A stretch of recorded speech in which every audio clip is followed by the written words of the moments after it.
bentuk revolusi yang paling ideal, ya, ideal kan? Saya hati-hati dalam menggunakan kata ideal di sini. Yang paling bisa mencuplik bahwa inilah pemikiran Marx. Revolusi yang mana kalau menurut dari dua pembicara kita ini? Maksudnya dari pemikirannya Marx tentang. Ya. Nah, kau Jan? Kalau Marx sendiri, lagi-lagi dalam buku ini dijelaskan bahwa Marx ingin revolusi itu revolusi radikal, bukan revolusi seperti revolusi Prancis. Revolusi Prancis, feodal itu diganti, feodal ditumbangkan oleh revolusi Prancis, digantikan oleh bourgeois. Ya tidak mengubah banyak hal. Persoalan mendasarnya tetap sama. Ada kemiskinan, ada miskin, ada kaya gitu. Ada yang menderita, ada yang senang. Nah, Marx maunya, cita-citanya sosialisme ini kan tidak ada yang senang, tidak ada yang susah gitu. Kalau mau senang sama-sama. Sederhananya begitulah. Sederhananya begitu. Kalau mau senang sama-sama. Nah, Marx maunya kalaupun terjadi revolusi harus radikal. Kenapa? Apa prasyarat revolusi itu harus radikal? Pertama, revolusi itu harus dilakukan oleh kaum proletar, kaum bawah, kelas bawah. Kedua, revolusi ini tidak disetting. Bahkan dia bilang revolusi itu tidak bisa dilakukan oleh filsafat. Di buku ini sempat dikatakan, Marx sempat mengatakan tidak ada tempat untuk filsafat. Tidak ada tempat untuk filsafat. Tidak bisa orang berfilsafat memunculkan revolusi. Yang harus tidak ada tempat untuk agama, maksudnya nilai-nilai itu tidak akan merubah apapun. Dia hanya bertahan dalam ruang-ruang ceramah, khotbah, ruang-ruang motivasi. Habis itu tidak akan terjadi perubahan apa-apa. Nah, menurut Marx, yang bisa merubah itu kaum proletar harus miskin semiskin-miskinnya, terhina sampai terhina-hinanya, melampaui kemanusiaan. Kalau dalam situasi itu, dan Marx memprediksi itu akan terjadi, melihat pola produksinya kapitalis dan tren peradaban saat itu, tren negara dan tren masyarakat waktu itu, kesenjangan ini semakin melebar antara miskin dan kaya. Makanya Marx memprediksi akan terjadi ini barang, akan terpecah revolusi. Tapi dia bilang belum saatnya. Kasih betul-betul tertindas. Kalau sudah sampai betul-betul tertindas, orang sudah muak gitu, revolusi radikal pasti akan terjadi. Dan hanya oleh itu revolusi radikal itu terjadi. Apa yang dilakukan saat revolusi radikal? Ya tadi itu, proletar akan menjatuhkan kekuasaan, mereka akan mengambil alih kekuasaan dan melaksanakan tadi itu kediktatoran proletariat sampai batas waktu semuanya stabil dan negara bisa, kalau dalam istilahnya Franz, negara akan layu dengan sendirinya dan akan tidak akan ada negara karena semuanya sudah stabil, semuanya sudah ini. Cuma Franz sendiri bilang pada kenyataannya itu sulit terjadi karena ketika satu negara melakukan itu, negara kapitalis lain akan merongrong. Jadi harus disosialiskan seluruh dunia baru bisa itu peradaban sosialisme itu baru bisa terwujud. Karena kalau tidak, kalau cuma negara itu karena satu wilayah yang melakukan revolusi itu, otomatis kediktatoran proletariat itu harus terus ada. Karena kalau tidak, wilayah lain akan merongrong. Kapitalis negara-negara kapitalis lain akan merongrong. Makanya kediktatoran proletariat akan ada untuk menjaga itu. Mimpinya Mars ini kan sebenarnya bahkan negara pun tidak ada. Kalau kita mau dengar lagunya John Lennon Imagine itu, ya itulah cita-citanya Mars. Kalau maksudnya kalau mau disarikan sederhananya di lagunya John Lennon itu, there's no country, no religion, nothing to die for. Jadi seperti itu apa yang ingin dia capai. Kalau kau jangan berlihat di negara mana, entah bukan negara yang dilakukan Lenin kah mau atau kita Ya, geser ke Indonesia? kalau yang dikatakan oleh Franz di sini bahwa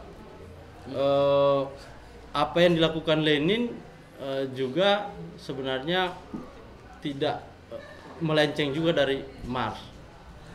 Terus Uni Soviet juga melenceng dari konsep Mars begitu. Nah,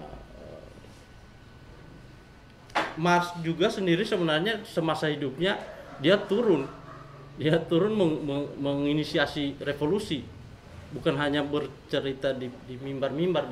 Dia turun menginisiasi revolusi sampai ya dia dikatakan dalam buku ini salah satu dewan pimpinan internasional pertama buruh. Gitu. Dia masuk dalam dewan apa istilahnya? Bukan pengurus intinya, tapi dewan penasehat lah gitu. Dia masuk dalam salah satunya. Kalau Aziz dari jejak pemikirannya Marx ini, revolusi siapa? Kalau dari Fidel Castro juga ya? Bukan ya? Mao, Lenin, atau siapa tahu ke Yang Indonesia. sesuai dengan keinginan Marx. Yang paling dekat dengan pemikiran Karl Marx. Sebetulnya kan soal cara saja metode pengambilan kekuasaan. Kalau di Kuba kan metodenya gerilya bersenjata. Kalau di Soviet ada insureksi, ada pemogokan buruh, kemudian disertai dengan mogok dari prajurit angkatan bersenjata. Jadi kalau di negara-negara lain misalkan yang di Chile, Venezuela itu lewat parlemen menang pemilu, tapi itu sedikit sekali kemungkinan untuk menang. Nah itu soal metode. Kalau soal mereka ini benar sesuai dengan pikiran Marxis, mereka semua mengaku Marxis. Tapi apakah itu Marxis atau bukan kan kita lihat dari kebijakan politiknya ketika mereka berkuasa. Marx sendiri sebenarnya kalau dia ini kan terlalu banyak bergelut di membangun dasar pijakan ideologis, banyak waktunya terserap di situ. Bahkan sampai dia sudah mati karyanya belum selesai, Das Kapital. Jadi kalau mau bilang sesuai cita-citanya juga dia praktek politiknya itu sulit dia dalam kondisi miskin yang hanya dihidupi oleh seorang Friedrich Engels. Dia tidak banyak, dia ikut terlibat dalam gerakan buruh seperti yang dijelaskan tadi, ikut membentuk internasional pertama, Liga Komunis pertama kan. Tapi waktunya itu banyak menulis. Engels lah yang berperan untuk bagaimana mengorganisir, mengintervensi misalkan forum-forum buruh itu seperti apa. Tapi bentuk landasan ideologis yang kemudian disempurnakan oleh, kalau secara praktek politik kemudian ya beberapa sudah 1 abad ya mungkin munculnya Lenin, ya itu bisa lebih jelas orang percaya bahwa ini bukan utopis lagi karena dia dipraktekkan. Kalau bilang konsepsi yang lebih kena ke Marx sampai sekarang itu Lenin, kalau saya semua orang mengaku Leninis. Tidak mau dia dibilang lain-lain, pasti Leninis. Kenapa? Karena Lenin lah yang berhasil, misalkan ini kan revolusi di Uni Soviet itu belajar dari pengalaman apa yang terjadi sebelumnya di Paris 1870, ada namanya revolusi juga.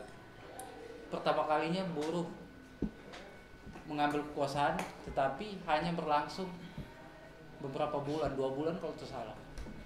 Kesalahannya itu tidak mengambil bank misalkan. Nah itu yang diambil Lenin ketika dia berkuasa. Bank-bank inilah yang menjadi racun, yang kalau dalam istilah Marxis disebut capital finance, yang mengontrol semua perekonomian masyarakat ini. Dia belajar dari situ, karena kemudian juga tidak ada ketegasan terhadap misalkan kelas borjuis sendiri. Itu sampai bicara ke taktik-taktik ini, jadi tidak bisa dilihat hanya soal pemikiran, tapi bicara soal metode kebijakan apa yang diambil ketika sebelum, sementara berkuasa, atau sesudah berkuasa. Kalau mau bilang yang mana yang relevan dengan apa pemikiran Marx. Ada hal menarik sebenarnya dari Kasih aja dulu orang. Di kalangan kiri Marxis itu sendiri juga terjadi banyak perdebatan, misalkan apakah kita kembali ke Marxis ortodoks atau kita misalkan mengikuti para Marxis, neo Marxis ini. Ada tokoh-tokohnya juga yang sebenarnya menurut ditambahkan di situ juga para revisionis. Kalau saya ditanyakan pribadi, saya bilang kembali kita bukan bermasuk ortodoks, tapi kita memperlakukan teori Marx itu bukan sebagai dogma, tapi sebagai konsepsi untuk bagaimana menggunakan analisisnya ini. Kan tidak ada yang bisa bantah misalkan analisisnya tentang buruh itu mengontrol produksi dalam teori keterasingan manusia. Buruh capek-capek bekerja, tapi dia sendiri cuma bisa apa? Melotot matanya melihat produknya itu dijual di pasaran, dia tidak bisa beli apa yang dia sendiri produksi. Itu konsepsi Marx berkat jasa Marx, dari saya bisa bantah itu. Kalau apalagi itu dalam konsepsi ekonominya. Kalau di wilayah politik sebenarnya Marx juga tidak banyak bicara soal itu, siasat kalau dalam istilah ini, strategi politik. Yang banyak orang pakai itu pasti bukan pakai, baca itu Lenin, karena Lenin yang berhasil. Kalau bilang praktek politik itu Marx tidak ke situ, tapi faktor itu tadi yang saya bilang tadi, dia banyak studi, tetap mendalami gerakan buruh yang karena juga secara personal dia juga dibatasi aktivitas oleh pemerintah, setengah mati dia.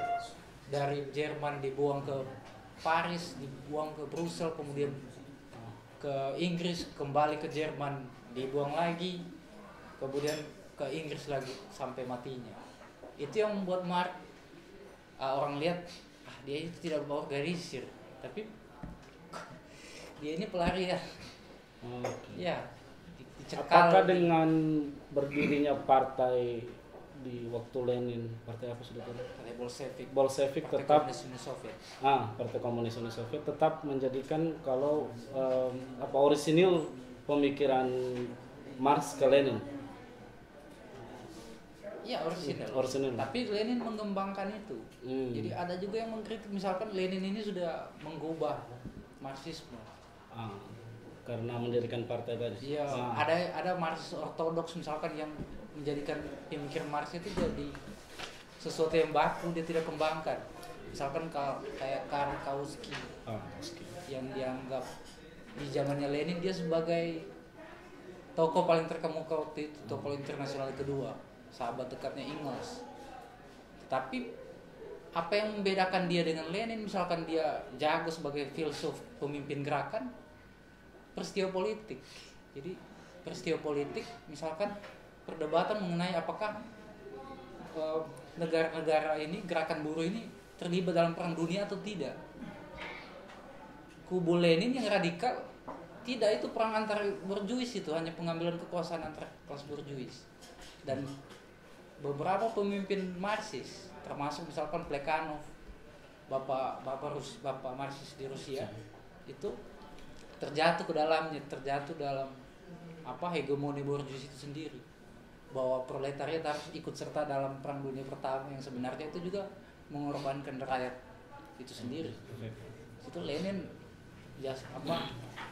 lebih jelas di situ, walaupun jadi ada saat misalkan beberapa Marxis yang berkhianat tadi itu, mereka menjadi Marxis sebenarnya sesuai dengan praktek politiknya.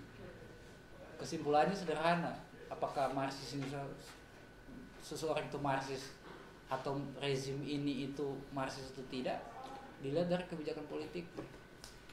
Itu saja kalau dari saya. Ada dari teman-teman? Ya, silakan. Ya. Mungkin nanti bisa diluruskan kalau saya ada keliru berbagi informasi. Jadi dari berbagai beberapa literatur yang pernah saya baca terkait Marxis, sebenarnya konsep dasar Marxis itu adalah materialis, cenderung materialis. Maka tidak heran kalau dia menyampaikan agama dengan cara berpikir. Rentetan dari apa yang dialami, dari dia pindah negara dan kondisi negara di mana dia bekerja. Menurutnya di masa itu, kalau ada dua aktor yang membuat dia bertanya-tanya, kenapa power yang dimiliki dua aktor ini begitu besar, satu negara dan satu gereja. Ini akan menggunakan gereja yang menurutnya basic agama, tapi perlakuan gereja terhadap masyarakat umatnya tidak menunjukkan kalau mereka memang bergerak atas agama, sehingga dia tidak heran kalau dia memandang semua hidupnya bahwa materialis. Terus ada istilahnya kritik ideologi. Dalam beberapa literatur memang antara Hegel, Marx dan Engels itu banyak literatur menyebutkan kalau Hegel itu adalah guru dari Marx dan Engels sebagai partner hidupnya, kawan dari dia singkat. Maka itu heran banyak pemikiran Hegel mengerti konsep berpikir si Marx. Satu hal yang Marx sampaikan itu, dia berharap kalau konsep paripurnanya itu sampai pada tahap tidak adanya kelas. Karena menurutnya konsep Marxis itu muncul karena ada kelas borjuis yang waktu itu borjuis adalah orang-orang yang memiliki alat reproduksi, sementara proletar para buruh yang bekerja di perusahaan tersebut. Dia berasumsi kalau suatu nanti ketika negara dipimpin oleh dari kalangan proletariat, maka akan tercipta masyarakat tanpa kelas yang mungkin sampai hari ini kita sandingkan sama komunis. Nah, karena ada yang tentang masyarakat tanpa kelas. Terakhir yang disampaikan kalau konsep Marx hari ini itu masih tetap relevan dengan apa yang terjadi saat ini, hanya terjadi replikasi aja dalam pelaksanaan. Mungkin gitu aja. Oke, teman-teman lain ada tanggapan atau pertanyaan dari pembicaraan kita?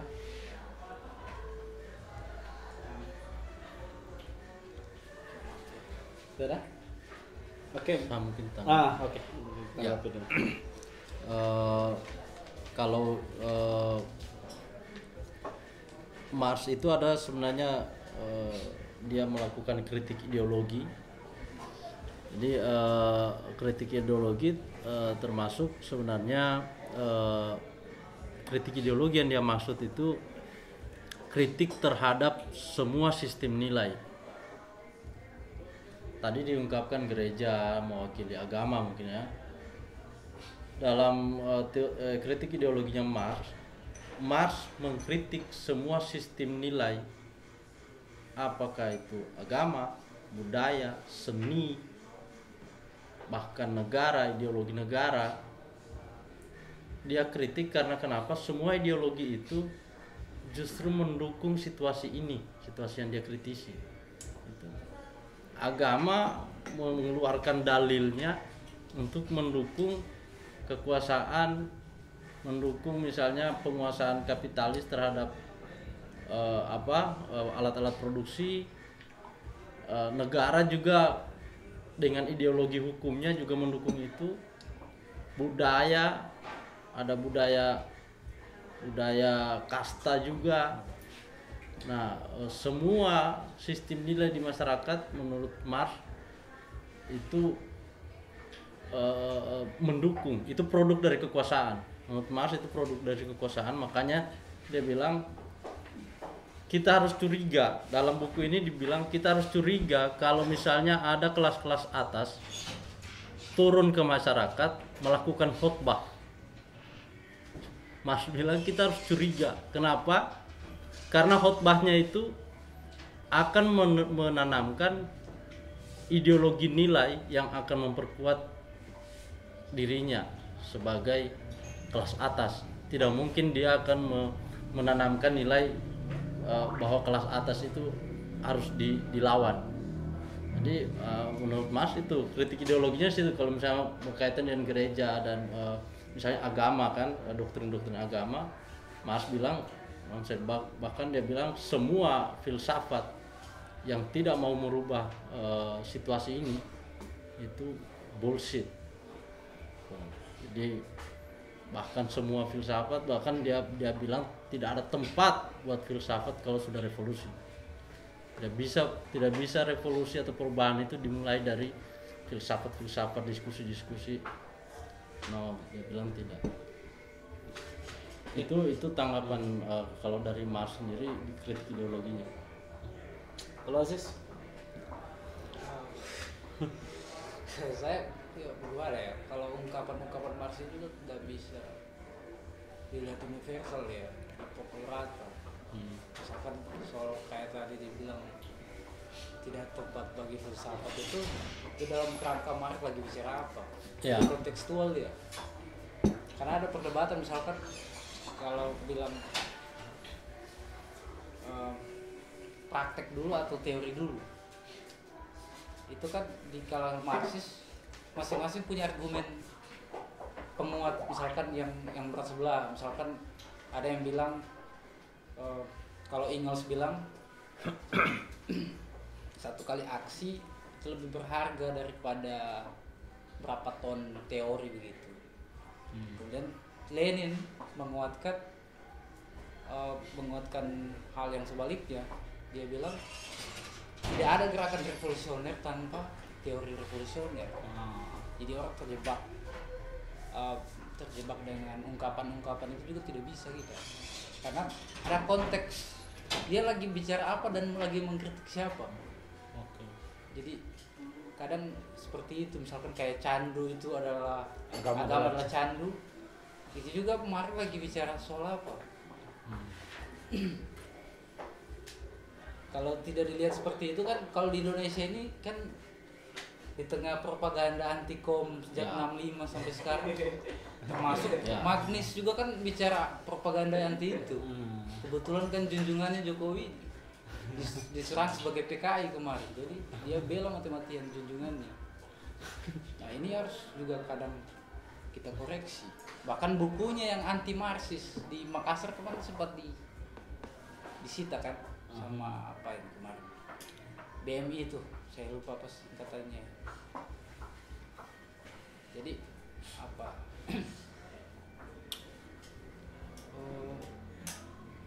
itulah keterbelakangan kita kalau ini. Nah kemudian kita kembali pemikiran Marx. Kalau di garis besar tadi di awal saya bilang ada 3 tadi itu, tapi di masa-masa akhir hidupnya itu dia lebih banyak berkutat pada konkretnya, itu penghisapan buruh seperti apa. kalau Adam Smith bicara nilai, dia kembangkan nilai itu tidak hanya nilai saja, tapi ada nilai lebih, nilai tukar, nilai jual, yang untuk menguatkan dasar teorinya, dan itu ilmiah. Misalkan nilai bagi Marx itu, nilai itu hanya sebagai apa ya, kalau nilai dalam definisi yang umum, suatu harga terhadap segala sesuatu benda misalkan. Tetapi kalau kita merujuk pada komoditi misalkan barang dagangan, lebih konkretnya ke situ, dikembangkan nilai ini ternyata bukan hanya nilai yang tadi yang umum tadi, ada nilai jual dan nilai tukar. Jadi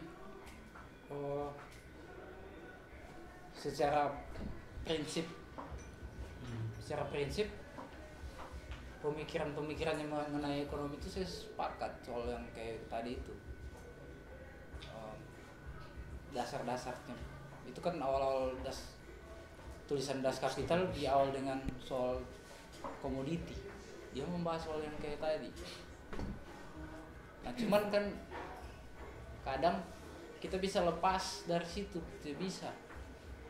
Orang kan bisa melihat aja soal di bidang filsafatnya, misalkan Marx ini, atau sekedar recehan misalkan Marx ini ateis, Yahudi, itu sempit sekali kadang tuduhan-tuduhan yang kayak begitu. Orang tidak melihat misalkan penelusuran soal ekonomi tadi yang begitu dalam. Adam Smith itu dia bongkar mati-matian.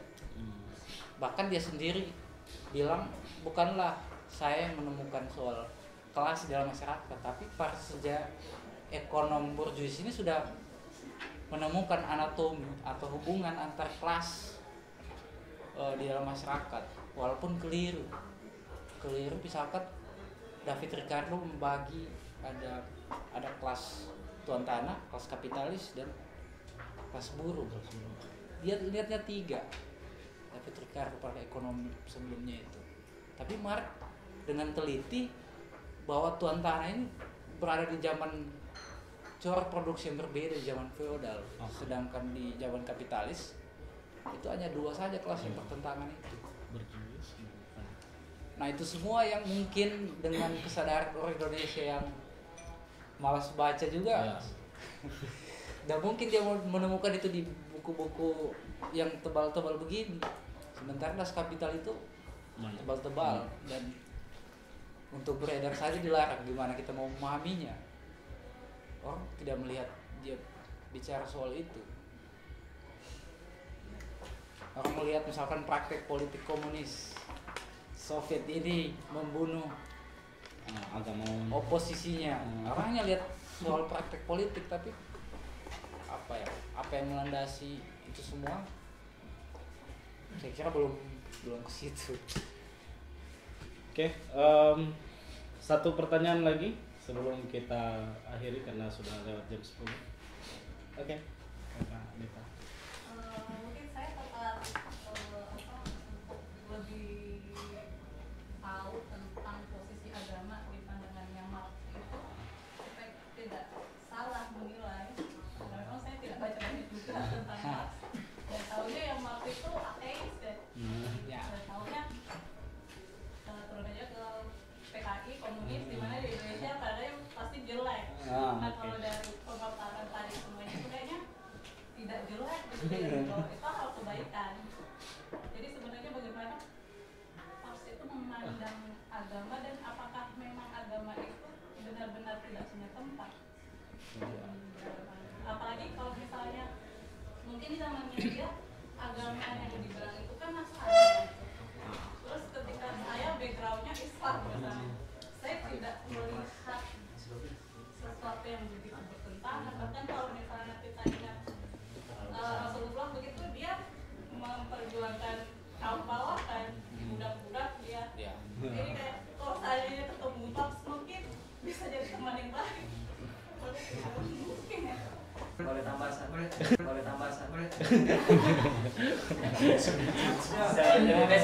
Jadi begini, kita dulu sebelum bertanya supaya mengarahkan juga. Jadi mungkin bisa diskusi silang. Jadi jangan memfokuskan kepada dia satu pemantik Oke. seolah-olah akan menjawab semuanya. Oke. Iya, silakan. Sudah tadi. Tidak belum. Oh. Tidak boleh siapa? Ya, maaf dulu.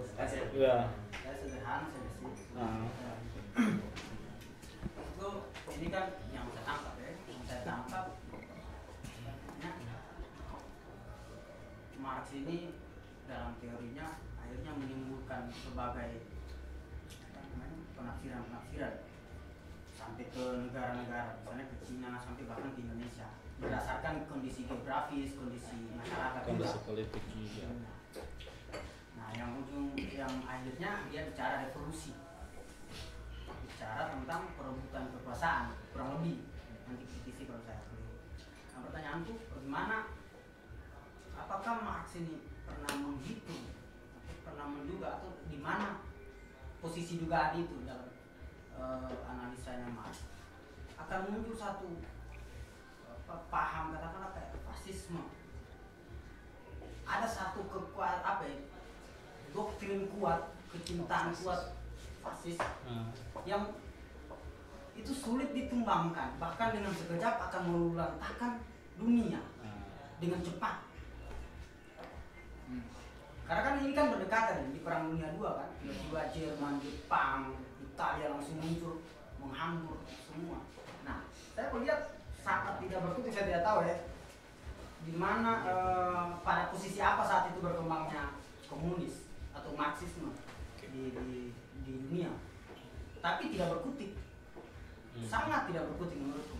Nanti tumbuh ketika misalnya dia saya tidak tahu apakah Stalin ini kita katakan komunis juga, sementara di sisi lain orang mengatakan dia anti, tapi kemunculan Stalin justru bisa menyeimbangkan Hitler, bisa Di Perang Dunia menyeimbangkan Kedua. begitu. Bagaimana persoalan saya Oke. minta tanggapan Anda. Kalau Tari? Ya, saya yang pertama saya menambahkan saja, karena kalau yang bilang begini, salah satu kecanggihan Marx itu saya bilang, tapi lebih ke persoalan keseriusan, bukan ke pemikiran gitu. Itu anaknya sampai meninggal, satu di tengah-tengah perjuangannya dia. Nah, mungkin lebih ke story yang saya ingin tanyakan di situ. Karena kan anaknya meninggal, seingat saya karena kelaparan. Karena kelaparan. Apakah kemiskinan Marx itu diakibatkan dia menolak tawaran-tawaran soal kerja apa segala macam, ataukah yang kedua itu lebih karena dia sangat serius ke soal studi literatur itu? Karena bahkan saya pernah mendengar Marx itu lebih banyak menghabiskan waktunya di perpustakaan, saya pernah mendengar. Terus yang kedua, sama barangkali dasar pertanyaannya Mahfud, apakah Marx pernah membaca situasi ini, tapi saya tidak ke fasisme. Saya menganggap begini, salah satu hal barangkali di masa sekarang yang menghambat pembangkangan atau menghambat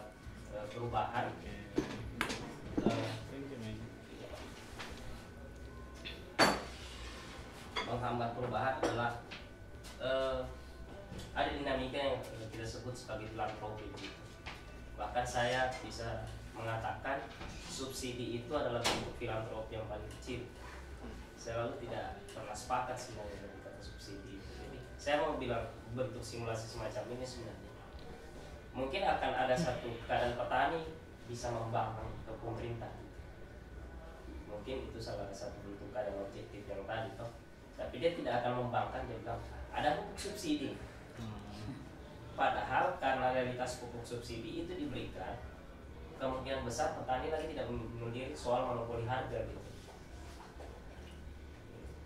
Nah, apakah hal-hal semacam itu sudah pernah terjadi sebelumnya, ataukah belum, sampai bisa saya pertanyaan kembali bagaimana Marx pernah membaca situasi semacam itu. Saya mau tambahkan simulasi yang bawah. Katakanlah kita mau buat perubahan UKT gitu yang besar-besaran, bahkan mungkin menolak undang-undang. Tapi gerakan itu tidak akan masif kalau beberapa masih ada klaster beasiswa yang lain, mereka tidak akan bergerak gitu. Nah, saya anggap itu bagian juga dari filantropi gitu. Kalau yang sering sebenarnya yang sangat mainstream disebut filantropi itu CSR, bahwa ketika sebuah perusahaan mengeksplorasi segala macam gitu ya, kemudian dia berapa persen akan masuk sebagai sumbangan gitu, itu yang disebut sebagai CSR. padahal kerusakan yang ditimbulkan semakin besar. Itu kalau dari saya. Oke. Saya harap dijawabnya sekalian saja ya. Jadi untuk sekaligus sebelum saya minta closing statementnya. Oke. Pertama itu pertanyaannya adalah Agama. dalam pemikiran Karl Marx di mana posisi agama atau bagaimana posisi agama. Terus pertanyaan dari Mahfud itu mungkin saya sambung saja dengan tanya Akbar. Apakah Marx dalam pemikirannya menduga datangnya akan ada ideologi fasisme dan berkembangnya kapitalisme? Menjawab, kalau mungkin bisa saya bahasakan dalam menjawab kerusakan lingkungan lah atau ketertindasan masyarakat di sekitar perusahaan, maka muncul CSR. Apakah pernah sudah dipikirkan oleh Marx tentang keadaan itu? Tepat ya? Dan pertanyaan selanjutnya, bagaimana idealisme Marx?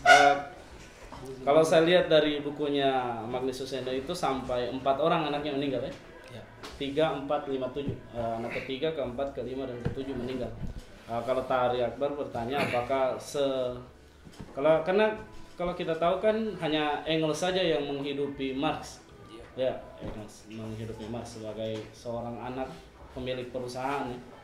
Engels pabrik apa sudah di tekstil. Tekstil. Bagaimana betul kehidupannya Marx sampai anaknya meninggal? Jadi 3 itu mulai dari bagaimana posisi agama di pemikiran Marx, terus apakah menduga fasisme dan perkembangan kapitalisme dengan CSR-nya, atau dengan selanjutnya itu kehidupan Marx sampai anaknya meninggal. Siapa dulu? Mungkin nanti saya ini dulu. Aziz dulu. Kau Jan dulu. Ya boleh. Kau Jan dulu. Saya menjawab sederhana, maksudnya singkat saja ya, maksudnya saya berusaha untuk singkat. Nah, agama ini memang harus didudukan begitu, apalagi di Indonesia agama PKI ateis, dan itu saling baku cako dan membingungkan orang gitu. Nah, sebenarnya Marx niat murninya Marx itu jangan ada penindasan, jangan semuanya harus senang gitu. Kalau kita mau senang semua gitu. Jangan ada tuan yang lebih kaya, pekerja yang siksa. Nah, itu sederhananya itu tujuannya Marx. Adanya peradaban sosialis yang menurut dia lebih tinggi, itu peradaban yang lebih tinggi. Nah, Marx sebenarnya tidak ada urusan dengan agama. Kalau mau dibilang dia ada konflik dengan agama, Marx sebenarnya tidak ada urusan dengan agama. Dia memposisikan ketika tujuannya ini tidak diganggu oleh ketika ada sistem nilai, apakah itu agama atau apapun itu mengganggu tujuannya ini dan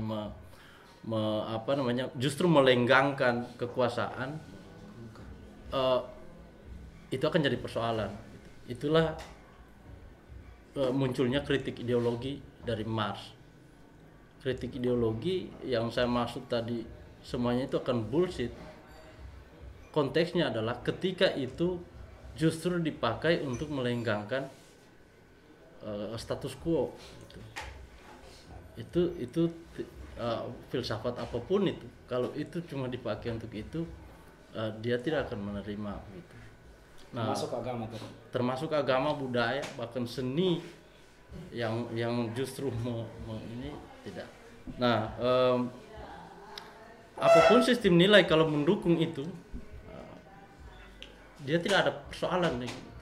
Nah itu yang pertanyaan pertama. Terus dengan konteks Indonesia agak, kalau misalnya di PKI dan ini itu akan agak beda lagi menurut saya konteksnya dari konteks Mars. Saat Mars membangun cita-citanya sudah jauh sekali dan sudah terjadi beberapa konteks situasinya sudah berbeda.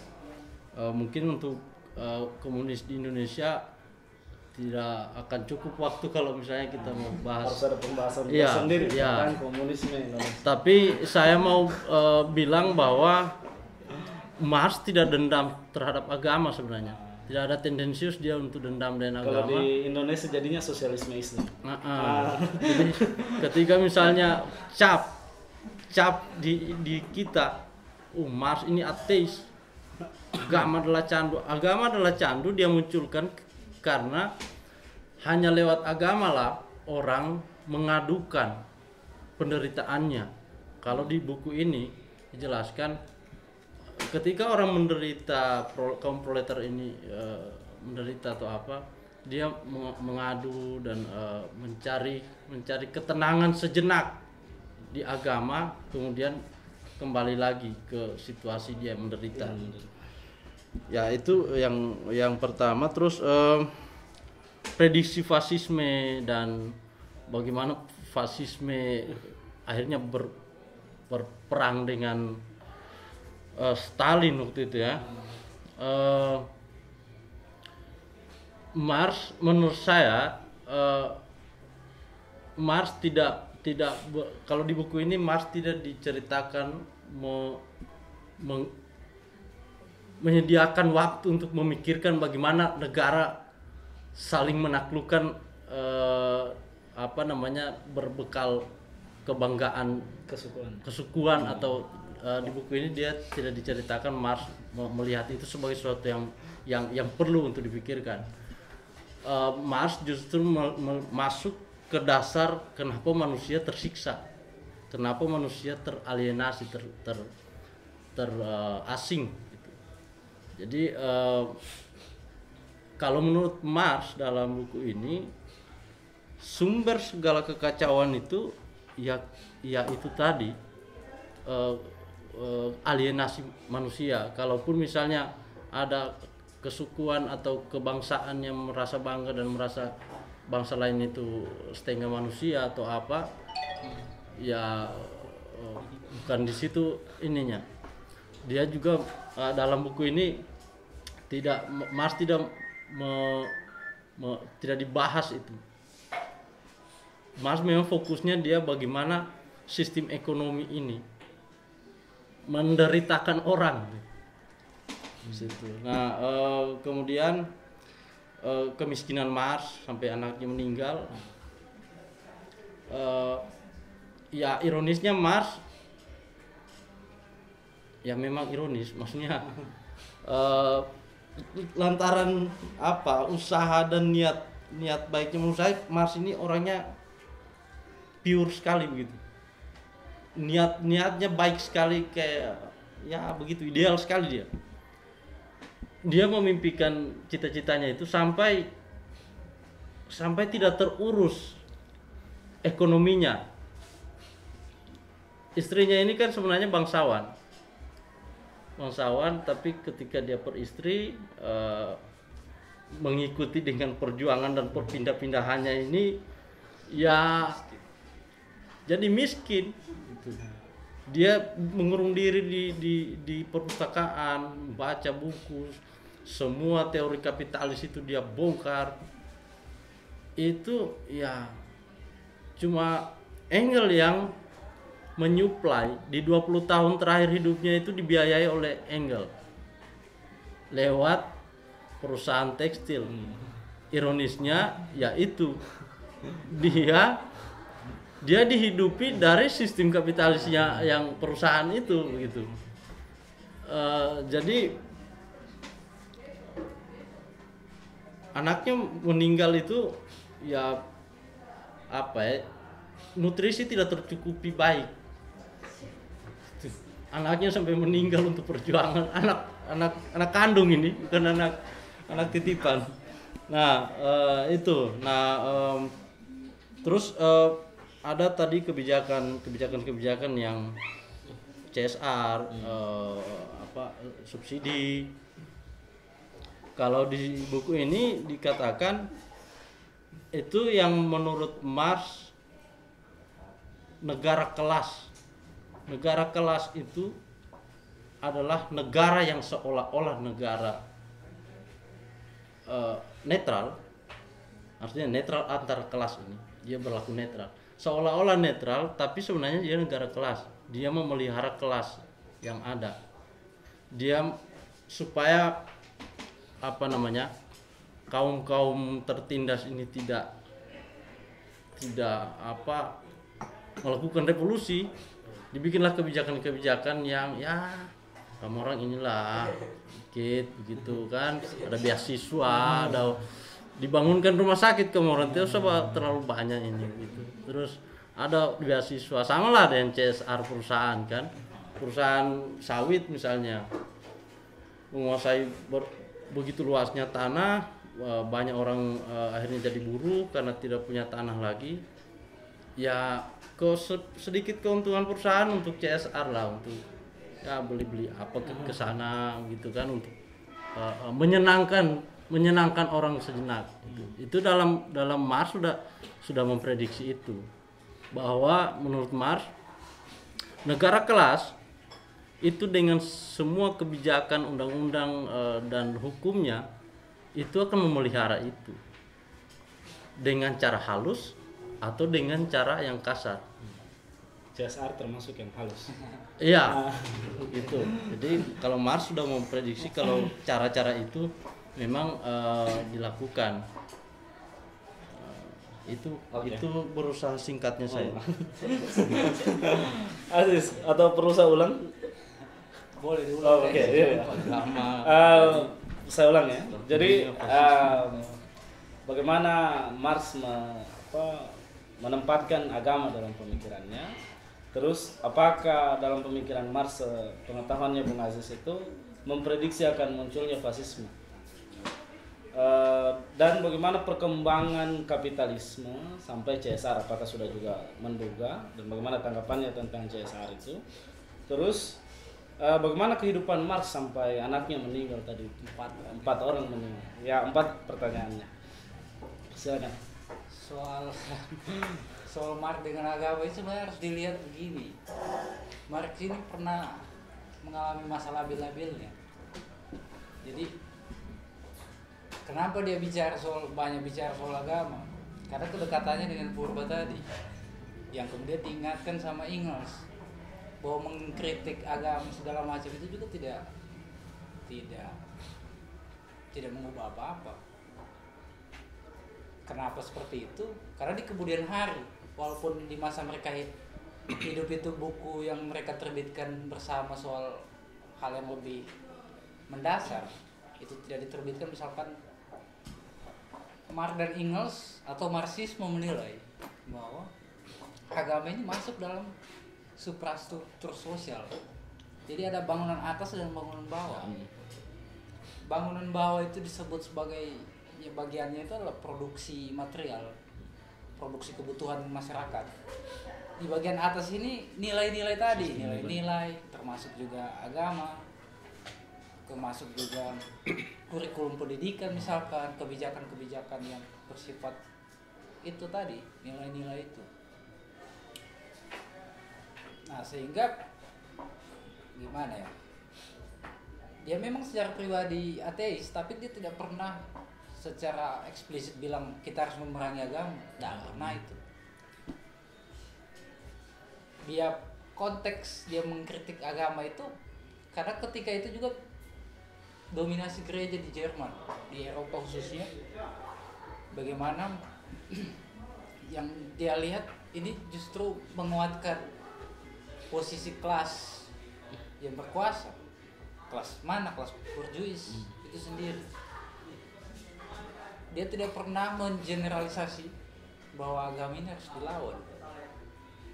Yang walaupun tafsiran mengenai agama ini jadi bias dan divulgarkan, misalkan dalam praktek politik Stalin, ketika Stalin berkuasa malah kalau Muslim di Uni Soviet itu kan minoritas, ada Azerbaijan di kemudian hari kan, Armenia segala macam itu diberangus itu.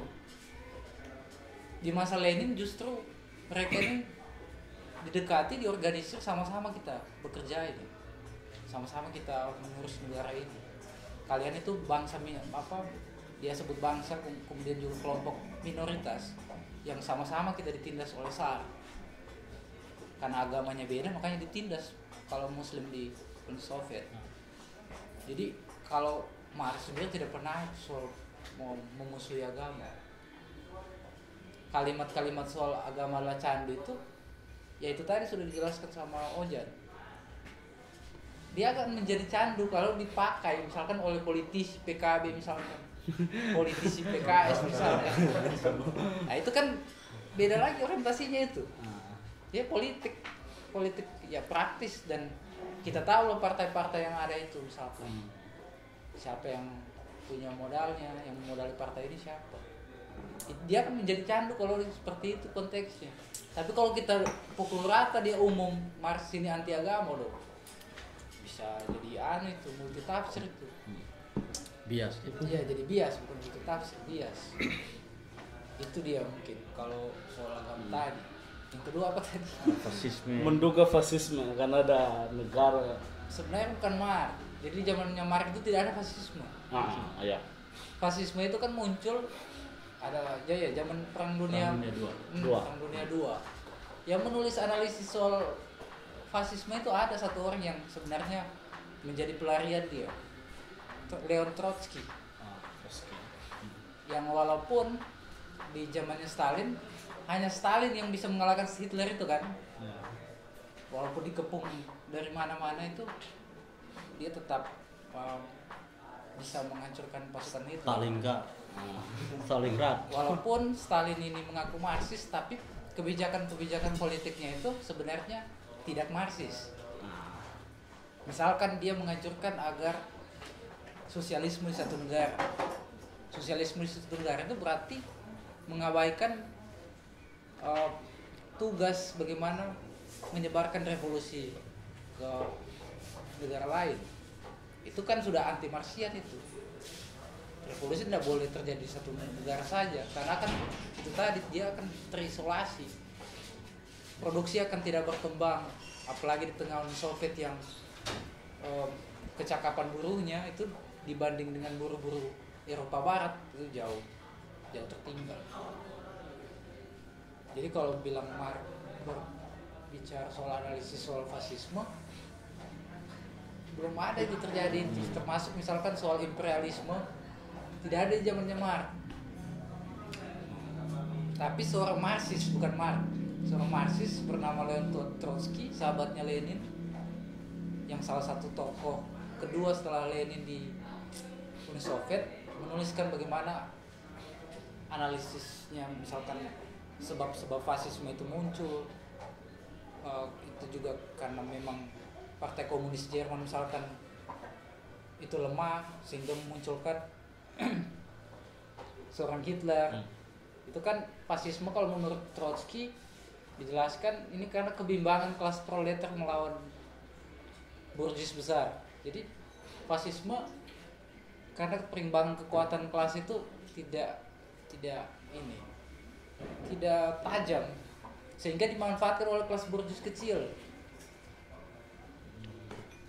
Jadi fasisme lahir dari kondisi seperti itu. Sama juga dengan misalkan di Indonesia. Kenapa muncul fasisme Soeharto? Karena PKI yang walaupun juga seorang kalau dilihat kebijakannya itu Stalinis, dia tidak tegas misalkan bagaimana merebut kekuasaan. Ini saya bukan PKI ya, tapi kalau analisisnya kenapa dia bisa memunculkan Soeharto, dia tidak tegas terhadap posisi politiknya, malah menggantungkan diri dengan burjuis nasional sebagai term Kalau Marx bilang revolusinya tidak radikal. Iya, masih menggantungkan harapan kepada borjuis nasional seperti Soekarno misalkan. Soekarno itu kalau dilihat kelasnya kelas borjuis juga, borjuis kecil yang sebenarnya bimbang. Termasuk pimpinan-pimpinan PKI itu juga kebanyakan dari kalangan intelektual, bukan misalkan kayak di PKI zaman 1926 sebelumnya itu banyak tokoh-tokohnya itu dari gerakan buruh memang. Sehingga juga kebijakan politiknya itu berdasarkan naluri kelasnya. Ada istilah naluri itu. Naluri kelas. Naluri kelas. Bukan kelas borjuis kecil. Itu sih kalau Fasisme. soal fasisme. Jadi ada Leon Trotsky yang menulis soal itu, bagaimana analisisnya. Kalau CSR, nah saya tuh punya contoh kayak sampai muncul SOSDEM di Amerika karena CSR yang menjawab segala tuntutan-tuntutan buruh seperti rumah, mobil, sampai kesehatan. Sehingga kayak revolusi dari dari kelas buruh itu kayak ini karena ada CSR perusahaan yang atau kebijakan perusahaan yang menjawab tentang itu. Jadi penderitaan kayak situasi objektif itu tidak pernah tercapai karena perusahaan menjawab persoalan itu. Istilahnya disuap. Betul. Sebenarnya CSR itu sama saja dengan misalkan kayak adanya UKT, adanya apa tadi itu Beasiswa. subsidi, beasiswa. Tapi apakah itu menjawab tidak akan terjadi krisis sebagaimana analisis Marx? Tetap juga terjadi krisis. Kenapa? Ya sederhana, teori ekonomi kan soal penawaran dan Supply demand. permintaan. Lebih banyak penawaran. Itu tidak secara umum Marx bilang kapitalisme itu selalu membawa suatu krisis. Kenapa? Ada krisis internal itu tadi. Ada keterasingan manusia di situ. Dan ini mau tidak mau, dia bilang sebagai niscaya, sebagai keharusan, akan membawa kehancuran masyarakat kapitalis itu sendiri. Kalau contohnya yang kayak tadi itu juga tidak menjawab. Misalkan di Eropa itu banyaklah kebijakan-kebijakan yang SOSDEM tadi kayak tadi itu. Tapi kenapa misalkan di Amerika muncul krisis ekonomi, krisis politik, di ini juga di mana negara-negara Eropa seperti Yunani, Prancis ada demo besar-besaran, itu selalu memicu itu. Justru hal yang seperti itu membenarkan analisis Marx yang jauh hari dia pasti akan ada krisis tiap periodik dia bilang. Entah dia 10 tahun, 15 tahun, 20 tahun selalu ada. Di Indonesia kan ada 2008 terakhir, sebelumnya ada 98.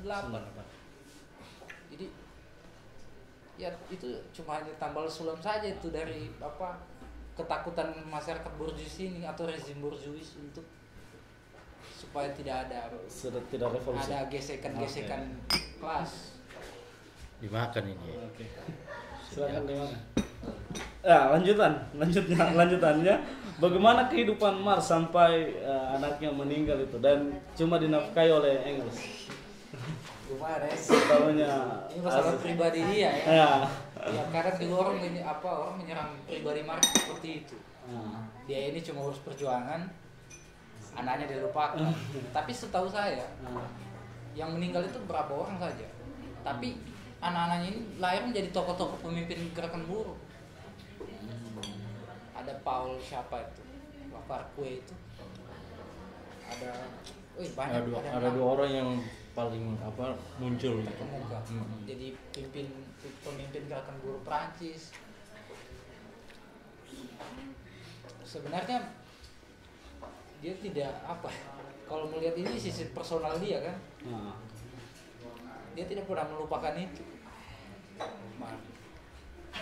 Tidak abai begitu juga ya. Ya iya. Ya. Dia kalau kita lihat dari yang Marx itu juga dia sudah berusaha cari kerja segala macam. Ya tapi karena tekanan pemerintah. Habis dia dibuang dari Jerman, dibuang ke Paris. Pemerintah Jerman tekan pemerintah Paris harus bagaimana Mark ini tidak dapat pekerjaan. Di Brussels juga begitu. Di London kebetulan Engels seorang anak kapitalis yang walaupun itu tadi kan bilang masa dia hidup dari keringatnya buruh, itu kemudian dia jual juga sahamnya itu. Iya. Bahkan dia kritik sendiri bapaknya terlalu mengeksploitasi anak, bahkan memperkerjakan perempuan. Tapi kan di dalam lingkup keluarga dia. Di satu sisi dia butuh uang untuk berjuang, tapi di satu sisi juga ini tidak baik. Kita harus ini, tapi pada akhirnya dia jual sendiri juga sahamnya itu sampai Engels meninggal untuk menghidupi Mar dan Engels itu sendiri. Jadi kalau mau bilang dia abai, saya kira tidak. Memang situasi jahat sekali market kalau seperti itu. Masa dia memikirkan nasib orang lain, keluarganya sendiri tidak. Memang situasi yang memaksa terjadi hal seperti Iya, dia sudah cari kerja segala macam. Sebelum dia dibuang ke Paris kan dia menjadi editor 2 majalah. Iya. Saya lupa bahasa Jerman itu. Ada yang majalah untuk pembaca di Jerman, ada yang khusus di Paris. Tapi karena dianggap terlalu radikal, dicekal lagi, tiada lagi honornya, tidak hidup lagi, setengah mati lagi dia anak istri kan. Kan begitu juga sebenarnya si Mingke. Mingke kan memilih perjuangan jurnalis juga. Oke. Kita ke ini saja. Karena mengingat waktu ini sudah lewat setengah 11, sudah mau masuk jam 11. Saya mau dengar closing statement lah atau apa. Ya, kebetulan Kak Ojan yang sudah selesai makan. Dari Kak Ojan dulu. Sebenarnya saya mau sekali merokok ini.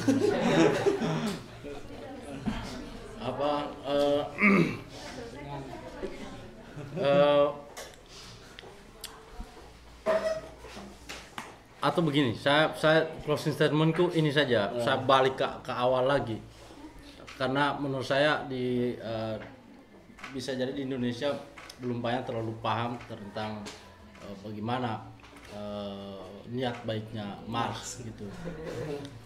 Sebelum kita masuk ke bagaimana perjalanan dari ini ke ini, yang akhirnya nanti orang akan mencap Marx itu ateis lah apalah gitu kan. Nah, saya cuma mau menekankan satu hal yang saya tertarik saat membaca Marx adalah proses dia mencari penyebab utama. Ada tadi struktur bawah, struktur atas, penyebab utama dari alienasi manusia, keterasingan manusia. Itu menurut saya menarik sekali, proses dia untuk sampai kenapa manusia ini terasing. Nah, saya kasih satu contoh bahwa dia bilang pekerjaan itu harusnya menjadi manusia bisa berekspresi dari pekerjaan, dari karya, sebuah penciptaan. Manusia harusnya itu mencerminkan hakikatnya sebagai manusia. Tapi proses produksi dan ekonomi yang terjadi justru mengasingkan manusia dari pekerjaannya. Pekerjaan itu justru mengasingkan manusia dari hakikatnya sendiri. Sistem ekonomi dan produksi menjadikan manusia tidak bangga lagi menciptakan rokok. Tidak ada kebanggaan kayak misalnya pelukis melukis sebuah lukisan, itu lukisanku, itu cerminan, saya sekali itu, bangga. Tapi kalau dia dalam perusahaan membuat rokok, tidak ada kebanggaannya dia dengan rokok ini karena tidak ada namanya dia di sini, tidak ada, bahkan dia harus beli rokok yang dia bikin sendiri.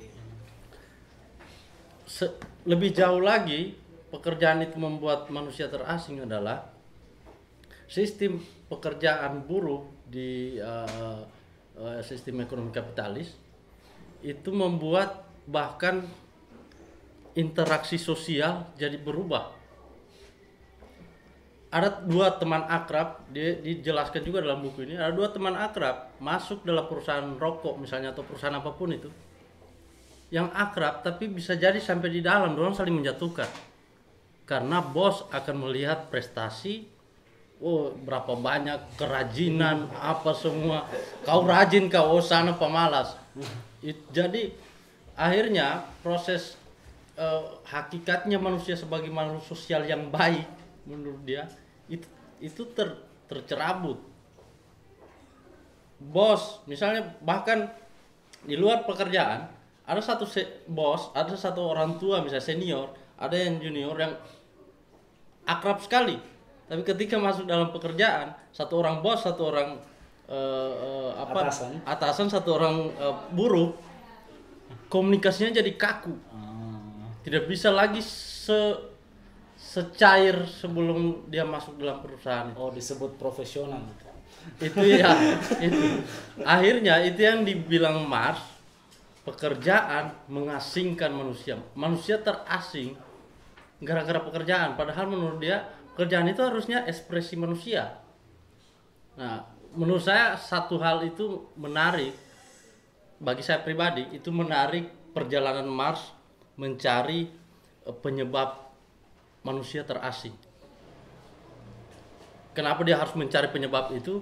Karena disitulah sumber masalah peradaban. Bahkan dia bilang sumber masalah peradaban itu.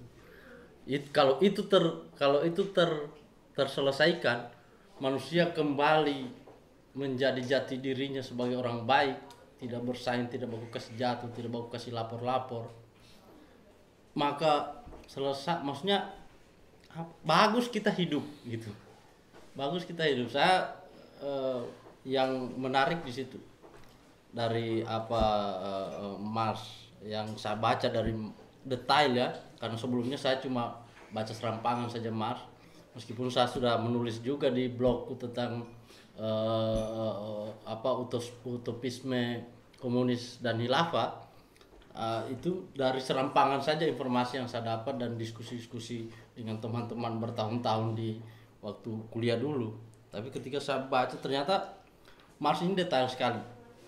Kalau kita baca Madilognya Tan Malaka sudah main matematika. Rumus. Dan Marx juga main di situ. Bagaimana dia menghitung nilai lebih dari seorang buruh yang akan panjang. Jadi detail dia, tidak bisa kita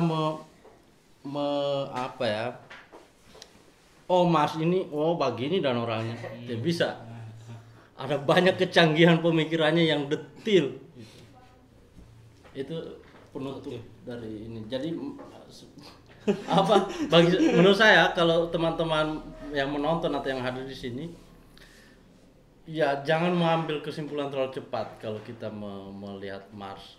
Ada banyak hal yang perlu kita selami, seperti apa Marx dan bagaimana kecanggihan berpikirnya. Itu. Kalau Aziz penutup. Apa ya?